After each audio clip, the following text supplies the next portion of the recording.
It all started quietly, like one of those small annoyances you brush off until it grows into a monster of frustration.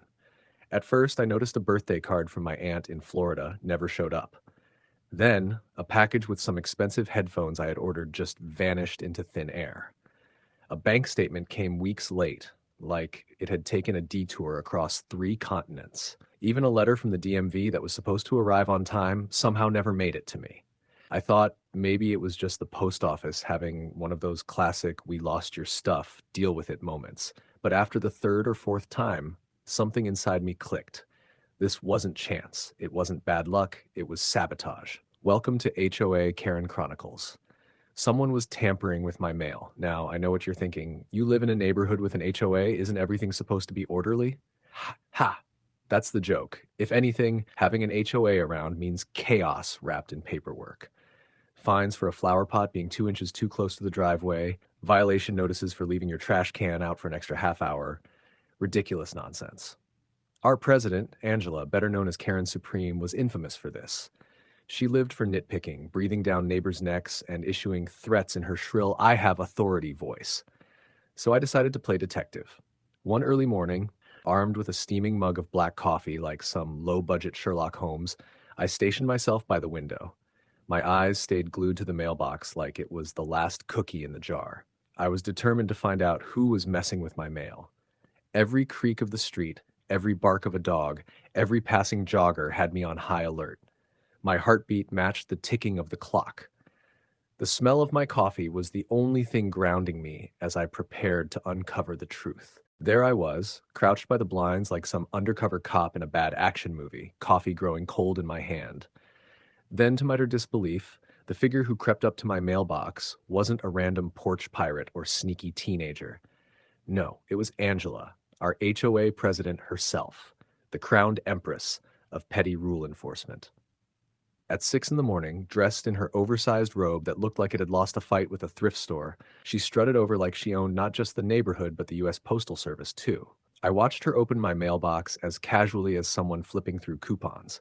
She rifled through the stack with those long, bony fingers like she was auditioning for America's Got Sticky Fingers. She even paused to squint at my bank statement, nodding like she was reading a menu.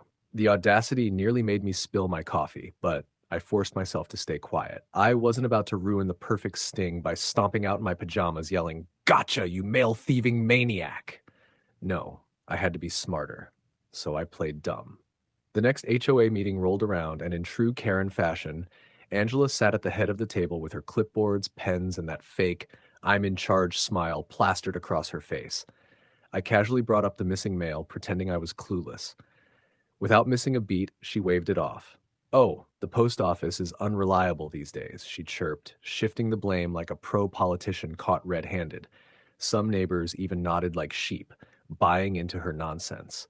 Meanwhile, she was practically sitting on a throne of stolen envelopes. That's when it clicked. I needed real evidence, undeniable proof that could crush her little kingdom. I wasn't about to let Karen wiggle her way out of this, so I made a call most people don't even think of: the United States Postal Inspection Service.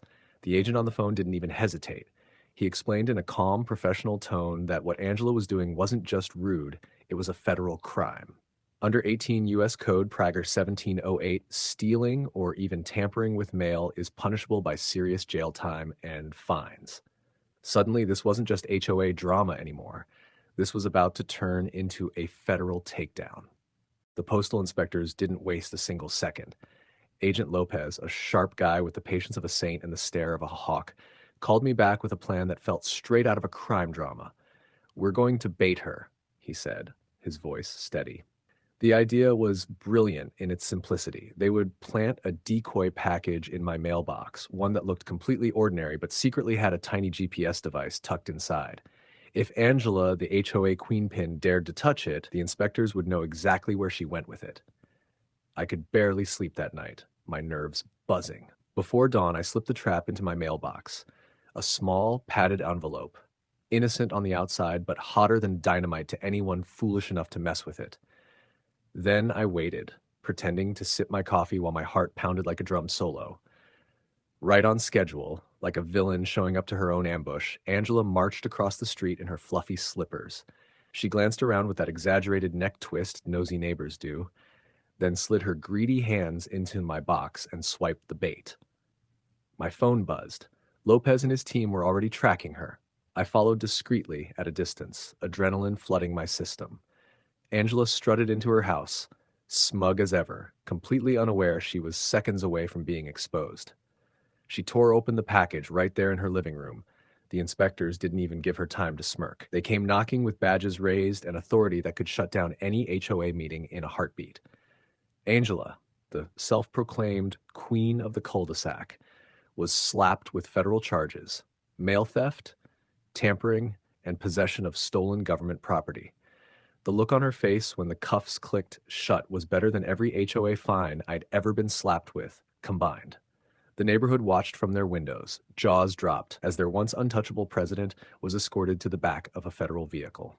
The mighty HOA Karen had finally been dethroned, not by angry neighbors or board votes, but by the full weight of the law she thought she was above. The end. Please like and subscribe for more HOA showdowns like this. Have you had a similar encounter with a Karen HOA or anyone in the HOA board? Let us know in the comments.